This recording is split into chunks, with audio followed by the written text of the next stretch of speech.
Сәлем достар, эфирде 36-да 6 айдары.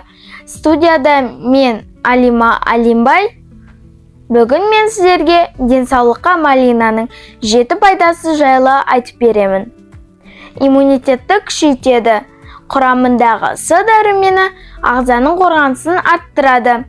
Антиоксиданттарға бай, жасушалардың зақымдаудан қорғайды. Ас қорытуға пайдалы. Талшықтың көп болуы ішектің жұмысын жақсартады. Жүрекке пайдалы. Қан тамырларының саулығын қолдауға көмектеседі. Қандағы қанттың тұрақты болуына ықпал етеді. Талшықтың арқасында қанттың тез көтерілуін баяулатады. Калориясы төмен. Дұрыс тамақтанумен салмақты бақылауға қолайлы. Құрамындағы дәрумендер мен минералдар бар. С және К дәрумендері, манганец және басқа да пайдалы заттар кездеседі. Малинаны жаңа күйінде немесе мұздатылған түрде тұтынуға болады. Егер де оған аллергияңыз болса, немесе дәрігер шектеу қойған болса, абайлап тұтынған жөн.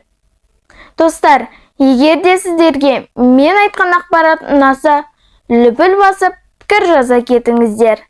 Келесі кездескенше аман сау болыңыздар.